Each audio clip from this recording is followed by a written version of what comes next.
Anderson Cooper.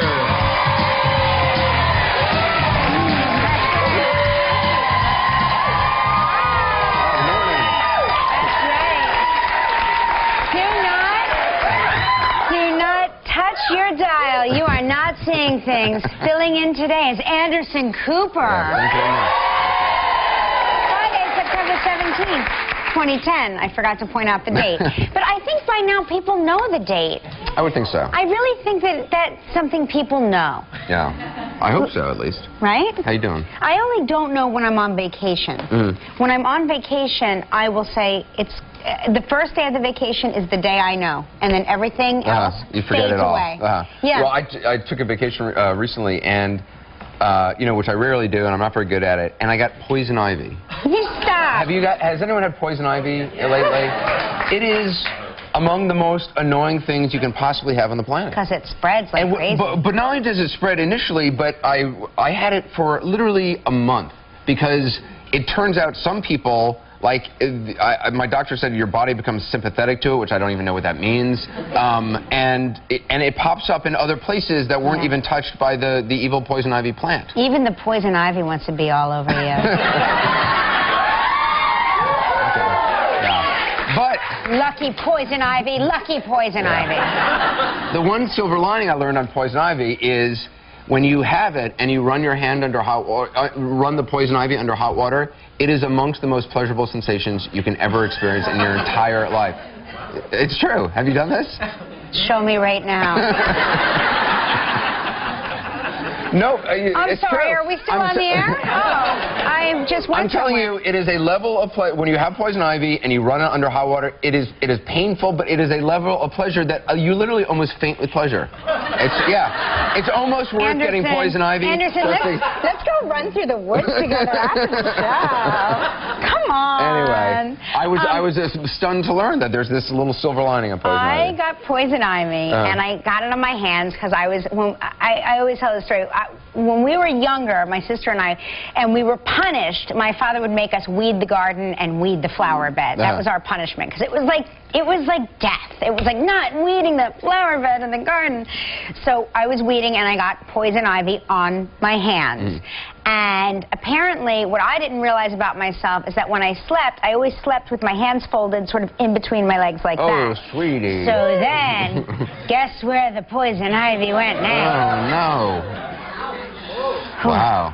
I didn't think about the warm water then. I was only 9. Problem for men, too. But now that it's a problem for men, they get on their hands.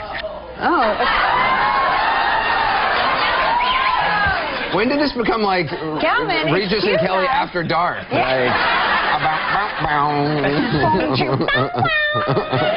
You're taking that the wrong way. I'm taking it exactly the way you intended it. Just run it under hot water, we've learned. I saw a movie, which is, I don't know when it's coming out. I think it may be coming out this week or next week. It's called Catfish. It is such a good movie. It's a documentary, apparently. I have some doubts about how real it is. I don't know. There's debate about it. But it is so fascinating and good, and I can't tell you anything about it. I can't tell you what it's about, what happens, but it's really, really good. You know that Mark Consuelos and I are having a big fight right now. What? Because this was the biggest conversation. You told me about it. A few other friends of ours told me about it, and so I diligently tracked down a screener. Did you get it? Of this Did you watch film. it? Mark Consuelos intercepted it. Now, listen to this.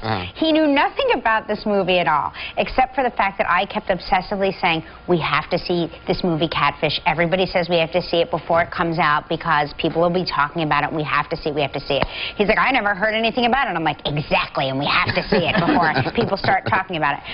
So, and he had to fly to L.A. So when the screener came to our apartment, he took it, popped it in his bag, took it to L.A. and watched it. Oh, no, without you? Without me. Wow. Which I think is couch-worthy punishment.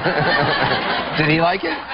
He did. Yeah, it's very good. You got to see it. I hate to mention something that I can't explain what it is, but it's worth seeing. I know, and he would not explain it to me. So now there's a twist, and you don't want to know what the twist is, and anyway.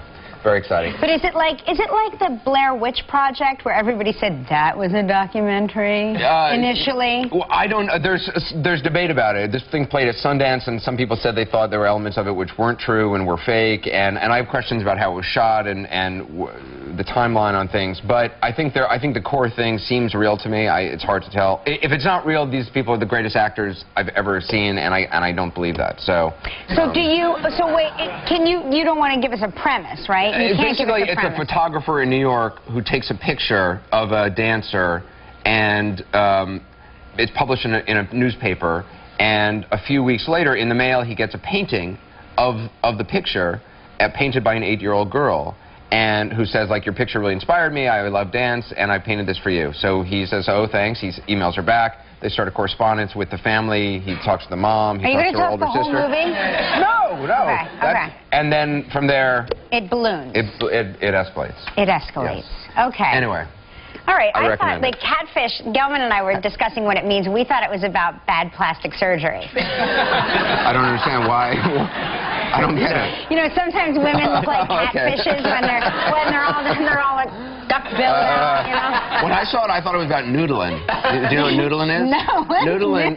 Noodling. If you can go on YouTube and Google noodling, or YouTube noodling. It's a thing I know they do it in the South, where there are these giant catfish that live like in creeks and stuff and are under the water and sort of underneath the rocks and things. And noodling is people who go and figure out where they are and then shove their fist into the catfish's open mouth and take the cat through the gill and then lift it up out of the water. That's noodling. So, you know, we always talk about airlines for some reason when I'm on this program. I know we do. Yes, because I'm a little obsessed. I spend a lot of time flying, so it dominates my thoughts. Anyway, I saw a new Singapore Airlines. First of all, airplanes are so redonkulously expensive now. Redonk to the max. Right, and so Singapore Air has a new first-class suite. You know, first it was just completely flat seats, and then it was like a little thing that came up. Right, a little thing to block off. Now they have full-on suites, like bigger than most people's apartments in New York. No doubt. Yeah, it's a full-on bedroom. It's $15,000 from first class from London to Singapore. So, do you steal stuff from hotels? What do you mean by steal? Well, like take things you're not supposed to. I don't take anything I'm not supposed to, but I believe that the soaps and the shampoos are up for grabs, and they're those are for me. There's a story that I read on ABC.com today. It said that a woman in Nigeria got arrested for taking 2 towels from a hotel room from a Hilton in Nigeria, and she faces either a $20 fine or 3 months in jail. Oh, yeah. I would pay that $20 fine. Right. Yes, it was.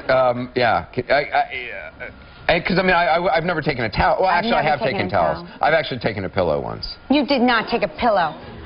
It wasn't in America, first of all, so it wasn't an American pillow. So, you know. So it doesn't count? So I'm not stealing from this country, really. Let's just put that out there. No, I'll tell you what happened. So you're smuggling a towel?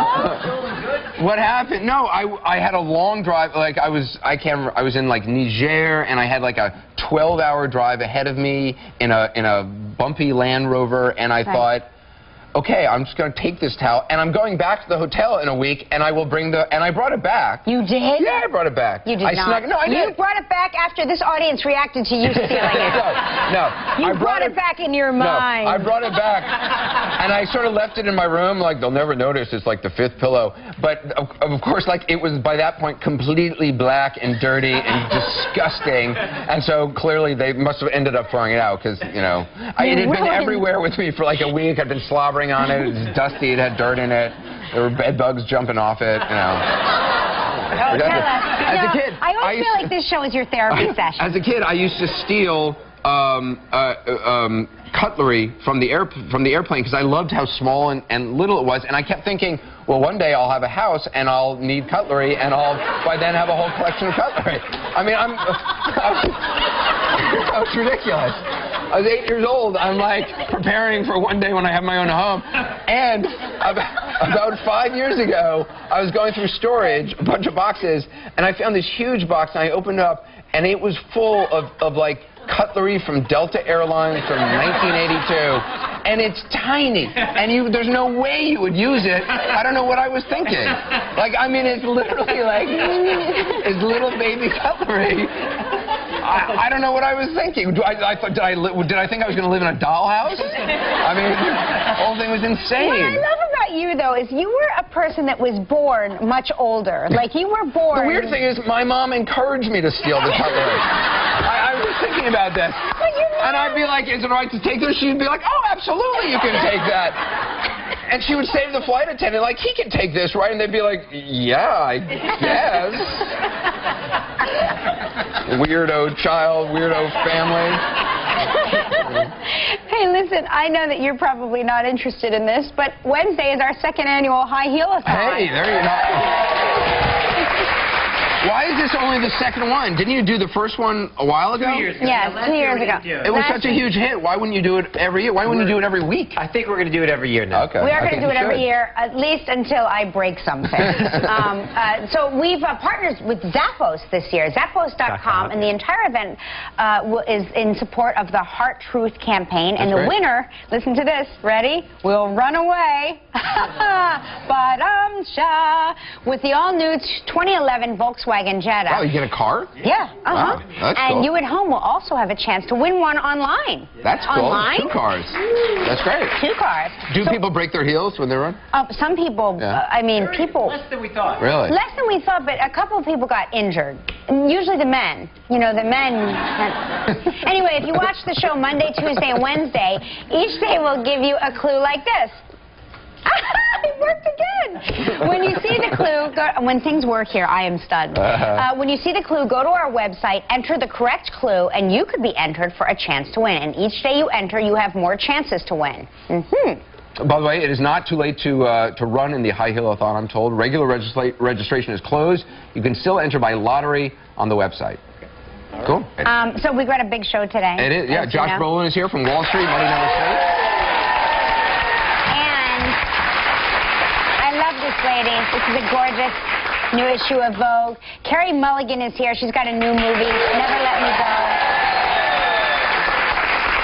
Great actor. Great actor. Love this outfit. Love this magazine. No, you can't start reading right now. No, okay, you keep reading. No, we're going to put the Guinness World Record Breaker Week to bed. Oh. That's right. There. When we attempt to break the record for the largest human mattress dominoes. This is crazy, by the way. What you're going to see is crazy. This is like the kind of dreams I have. It's like, Anderson, I dreamt that you and I were in mattress dominoes on the flight of the flight deck of the Intrepid Sea, Air, and Space Museum. So basically, do we have a picture of that? Because they are setting up right now as we speak. Oh my gosh, there mattresses on the flight deck of the Intrepid, all in a row, as you see there. It's like that domino game, except they're mattresses, and we're going to go over there and try to set a Guinness record for the... I didn't even know there was such a record. Oh, yeah, there's a record. Of the most number of, mattresses that can be tipped over in a row. With humans on top of them. Yeah, human mattress. You can see that. I can't even believe that we have a helicopter shot of this ready to go. Very important. This is like a full-on huge production. It's a big thing. Right. It's a big deal. So, very exciting. But here's what Anderson and I want to know. Yes. So when we fall backward, because we're in this. It's a trust fall. Right. Yeah. So we fall backward. Yes. With the We're mattress. holding on to the mattress. Yes. Yes, but then me, and the mattress say, I fall into you. Yeah. Do I not then crush you to death with the mattress? No, I think you should it's a mattress. It's soft. And then it kind of, it's not much weight on you. It's not? No. Because my mattress at home is extraordinarily heavy. And her legs are very brittle. Well, Kelly, there's no box spring. It's very soft. How dare you? They snap like twigs, these legs. My legs are not nearly as brittle as you would think. Yeah, there's no box spring. It's soft. Okay, just puffy. soft. Just a soft, puffy mattress. Yes. Okay, all right. And how many mattresses are there on the flight deck of the Intrepid? Well, we're going to break the record, hopefully, of 265. So we've gotten 260 some odd mattresses. Yeah. It's crazy. Yeah. And what Anderson wants, his next question is, may he have some of the mattresses? We're going to search Anderson on the way out. I wasn't even going to ask. I was just going to slip away with a couple of mattresses. Yeah, we're donating the mattresses afterwards to charity. Oh, okay. All the that's mattresses go to great. charity. Oh, Okay. fantastic. Okay. That's Okay. great. Okay. All right. Did I tell you about the charity at my house for my Yes, it's the Anderson Cooper Cutlery, Soap, and Mattress If the Foundation. Anderson Cooper, my apartment is full of bed bugs, I need new mattresses charity. It's time for Fall Flashback Travel Trivia.